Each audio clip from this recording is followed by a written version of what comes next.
আজকের গল্পটি হলো মথুরাপুরের একটি স্কুলকে ঘিরে।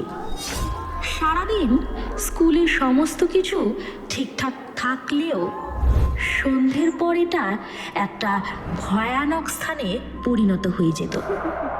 এলাকার লোক তাদের বাড়ি থেকে বেরোতে ভয় পেত, কারণ স্কুল ছুটির পর যত অন্ধকার খেয়ে আসতো তত সেই স্কুল থেকে বাচ্চাদের চিৎকার ও বাচ্চাদের কান্নার শব্দ শোনা যেত। সারাদিন বাচ্চারা সেই স্কুলে পড়াশোনা করলেও তাদের সাথে তেমন কোনো অঘটন ঘটেনি। একদিন সেই গ্রামেরই এক ছেলে, তার নাম প্রবীর, ঠিক করে যে সে স্কুলে রাতে যাবে এবং দেখবে আসলে কি আছে এইসবের পিছনে। তখন রাত ৩টে। প্রবীর বাড়ি থেকে চুপচাপ কাউকে কিছু না বলে ঘর থেকে বেরিয়ে পড়ে স্কুলের উদ্দেশ্যে। সে যখন স্কুলের সামনে আসে, সে দেখে দোতলার একটা ক্লাসরুমে লাইট জ্বলছে।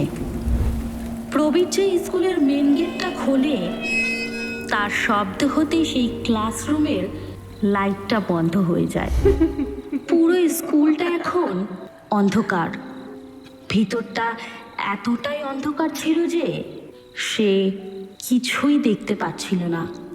হঠাৎ সে শুনতে পায় যে ওই দোতলার ক্লাসরুমে কারা যেন কথা বলছে।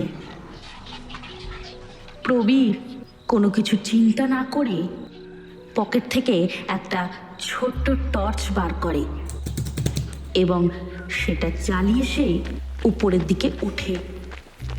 সিঁড়ি দিয়ে ছুটে যখন সে কোনো রকমে ওই ক্লাসরুমের সামনে আসে, সে দেখে পুরো ক্লাসরুমই ফাঁকা।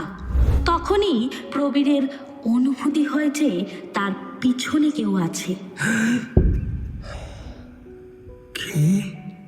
সে পিছনে ঘুরতেই দেখে সিঁড়ির সামনে সেই স্কুলেরই ড্রেস পরা একটি মেয়ে দাঁড়িয়ে। তার চোখ দুটো রক্তের মতো জ্বলছে।